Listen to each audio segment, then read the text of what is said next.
Good morning students. Post ગ્રેજ્યુએશનના જે સ્ટુડન્ટ્સે form ભરેલા હતા એમના મેરિટના હિસાબે અને કોલેજના મેરિટના હિસાબે જે સ્ટુડન્ટ્સને કોલેજ મળવા પાત્ર હતી એમને ઓફર મળવાનું ચાલુ થઈ ગયું છે. તમે તમારા ડેશબોર્ડ પર લોગિન કરશો, તમારો જીકાસના પોર્ટલ પર જઈને લોગિન કરશો, ડેશબોર્ડ ચેક કરશો તો તમને ઓફર મળેલી હશે તો આ રીતનું બતાવશે ઓપ્શન, અને જો નહીં મળેલી હોય તો આ રીતનું પેન્ડિંગ ઓફર બતાવશે.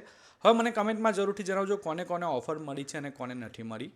હવે જે સ્ટુડન્ટ્સને ઓફર મળેલી છે એમને એ જે મનપસંદ કોલેજ હોય એ કોલેજમાં એડમિશન લેવું હોય તો સીધા તમે એ કોલેજમાં જઈને તમારું ફોર્મ ડાઉનલોડ કરીને, ઓફર લેટર ડાઉનલોડ કરીને વેરિફિકેશન માટે ડોક્યુમેન્ટ્સ તમારે ઓરિજિનલ પ્લસ ઝેરોક્સ લઈ જવાના રહેશે અને ત્યાં જઈને ફી ભરી ડોક્યુમેન્ટ્સ વેરિફિકેશન કરાવીને ઓટીપી દ્વારા તમારો પ્રવેશ કન્ફર્મ કરવાનો રહેશે. કઈ તારીખ સુધીમાં? 10 જુલાઈથી 13 જુલાઈ સુધીમાં તમારે ડોક્યુમેન્ટ વેરિફિકેશન અને કોલેજ કન્ફર્મેશન કરવાનું રહેશે. હવે જે સ્ટુડન્ટ્સને હજુ પહેલા રાઉન્ડમાં ઓફર નથી મળી પીજીના, એ લોકોએ બીજું નવું ફોર્મ ભરવાની જરૂર નથી, કંઈ જ કરવાની જરૂર નથી. તમને સેકન્ડ રાઉન્ડ માટે તમે ડાયરેક્ટ એલિજિબલ થઈ જશો અને સેકન્ડ રાઉન્ડમાં તમારા મેરિટના હિસાબે કોઈ કોલેજ મળવા પાત્ર હશે એટલે સેકન્ડ રાઉન્ડમાં તમને કોલેજ મળી જશે. Thank you.